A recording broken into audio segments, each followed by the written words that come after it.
What is up, everybody? apgrenus here, and as you guys are well aware, I am a huge fan of the hyper-dimension Neptunia series, and whenever the time comes, I will be looking at the newest games whenever they come out.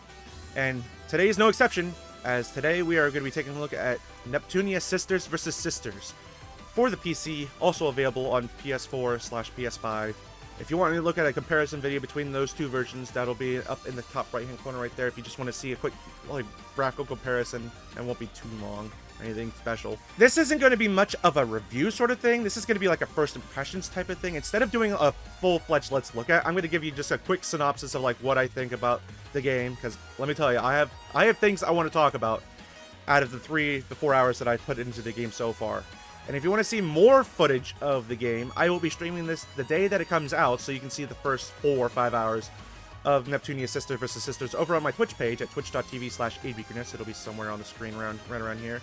And if you've missed that stream live, don't worry, it'll be archived and it'll be uploaded to this to my YouTube channel shortly after it was broadcast. And that'll be in the card in the top right, just like the other one before, somewhere around there. The footage you'll be seeing will be from the PC version, unless I specify that it's on the console. So with that being said, let's get into my thoughts on Neptunia Sisters vs. Sisters. So where do I begin?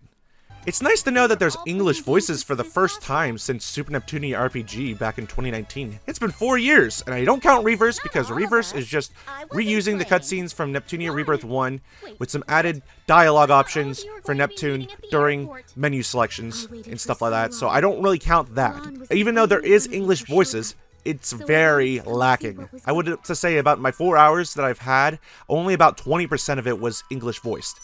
And they removed the feature that I loved in the Rebirth games, that you could toggle between the English and Japanese voices on the fly while you're in the middle of the cutscene. I know they removed it in Four Goddesses Online. That was because that was their first time in Unreal Engine, and you could tell that they weren't entirely used to Unreal Engine because the cutscenes themselves, whenever they were just the static sprites, they were just static, and you couldn't toggle back and forth on the fly there. It looks to be similar to the engine that they have for the Rebirth games, but we'll get onto that in later a bit. So why is the option not here? I hope maybe a future patch can bring in the ability to toggle between, because if with me having to read these cutscenes, it makes me lose interest in the cutscenes themselves as a whole, and I don't get the amount of emotion that's supposed to be going on for the specific scene. And you would always think that important cutscenes would be voiced, but no. A lot of them are skipped out on English voices. I don't know if it was because of budget cuts or what, but this game has had at least a year between the Japanese release and the English release, so I don't know why it took them so long whenever they're lacking in English voices. Most of the time, whenever it comes to the English voices, they usually skip out about around the hour mark or so, usually to get the main synopsis of the story out of the way. But this one, I wanted to say it was around the 20-minute mark whenever I first started to notice no English voices. So with me, it just seems like it's a step backwards in the grand scheme of things. If they're not going to have that many English voices, why have them at all at this point? And speaking of English voices, I noticed that a lot of them have been reused from previous games in the series, such as example of the jumping sounds, Jump! Jump! starting off in battles, battle grunts, so on and so forth. I noticed have been reused from previous games, which I mean, if they fit, they fit, but I mean, it's something that I just noticed. And again, seeing how there's lacking a lot of English voices, I don't even understand why they used English at all if there's not going to be that much. While exploring the overworld, there will be these text pop-ups that happen in the top left-hand corner of the screen that can just distract you from exploring the overworld. If they were voiced, I would give these a little bit of leeway, but since these aren't voiced, you have to dart your eyes over to the left-hand corner because some of them are important about what's going on in the middle of the dungeon, or what is going on in terms of the story, which again, I'm not covering in this video. Not only are English voices reused, a lot of the music is being reused as well, which I mean, to be fair, a lot of the music is really good music, but not hearing as many new songs as I would have expected from a game that's supposed to be the next in the mainline series is kind of underwhelming. It is nice to see that during the 2D cutscenes that the sprites are way more expressive though, that they'll actually move their arms, move their faces, move their bodies around. That is a step up from the previous games where they just had their static breathing and blinking every once in a blue moon, but now that they are actually like moving around, it makes them feel a little bit more lifelike instead of just 2D carcasses of themselves just breathing back and forth. Though some of them felt a little off. Like for example with Neptune here, how her sprites for her boobs are off sync with her breathing sprites as a whole. It just looks kind of off. And that's not the only graphical thing that I've noticed.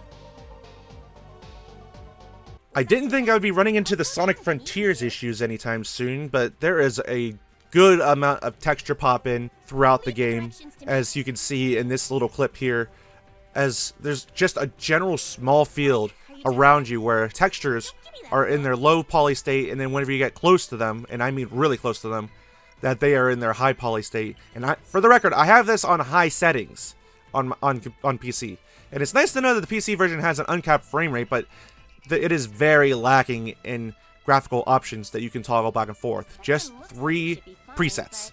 Nothing specific. And for a PC release, it seems like this was considered an afterthought compared to the console version. Don't give me that look.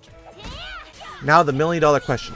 How is the combat? They swapped the combat to more of a real-time fighting combat, similarly to how they did it in Hyperdimension Neptunia U Action Unleashed and Mega Tag Dimension Blonde, or if you want to get to another RPG standards, it'll be Final Fantasy VII Remake. But I feel that this is a major step back compared to the lead to those games. While in the 2 spin-off hack and slash games, the combat there was fast, fluent, and yeah, it was a bunch of button mashing, but at least you were able to move around and it just felt fast. It felt more action-packed than this combat here.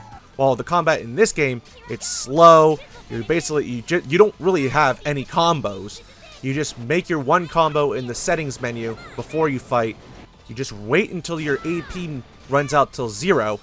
You swap to another character, wait till their AP runs out to 0, swap to another character, so on and so forth until they all die. You can block, but it takes so long to block after you do an attack. And there's special moves to do that fill up a gauge. I don't know how these gauges fill. They're bringing back the break, rush, and heavy attacks like in the Rebirth games, if that's how you fill the meters, because there's several meters that fill up. There's 2 gauges that fill up. There's the EXE drive gauge, which I'm assuming fills up with the rush attacks that you can combo with. And the way that you combo moves is similarly how they did it in Mega Dimension Neptunia V2, where a certain attack will get stronger after a certain one is performed. So for example, this attack will get stronger after a break move, or this attack will get stronger after a rush move. In my eyes, it doesn't really mean much, as I'll just say, oh, this combos with this better, this combos with that better, I'll just set those all up, and it just makes the whole combat situation extremely mindless. I honestly wish the normal RPG combat was back, because that felt way more strategic than the combat that we got in this game. There are a bunch of things that I don't know what you do with, like how you turn HDD. I'm pretty sure it's by holding the select button, but I don't know how it triggers, what requires you to trigger it. There's nothing that the game told you about how you can transform on the fly. I remember I did it once, and then I would try doing it a second time later on, and I just couldn't do it. But I thought you were holding select to bring up HDD, but it never brought that up for me. I also have no idea what drains the HDD form while you're in HDD. Back in the Rebirth games, all you needed to go HDD was some of your MP, and it just drained more MP the more and more turns that went by. But in this game, I don't know what gauges go down or what you need to go HDD, so how you turn HDD and stay in HDD mode while you're in combat? I don't know! Whenever you level up, you don't even get a full heal like you did in the previous games, which again, I feel like is a step backwards, because that was one of the 3 reassuring things. Oh, I'm close to a level up. I might as well get this out so I can get a full heal so I don't have to use all these heal items. I could go on and on about all of the little nitpicks that I have, but I don't want to waste any more of you guys' time. If you guys want to see more of my thoughts about the game, there is the live stream where I'll go more in depth, including about the story. And if you missed the live stream, don't worry, it'll be uploaded on to YouTube shortly after. With that being said, guys, thank you guys all so much for watching. Neptunia Sisters vs. Sisters is available on PlayStation 4, PlayStation 5, and Steam. Links are in the description below if you want to purchase the game. Again, thank you to Idea Factory for providing me a code for both the Steam version and the PS5, which my PS5 version was the PS4. I don't know if I got this figured out but by the end of this, but thank you guys all so much for watching. Make sure... Don't forget to like and subscribe!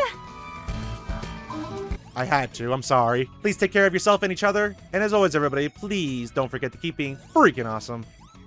Later, everybody.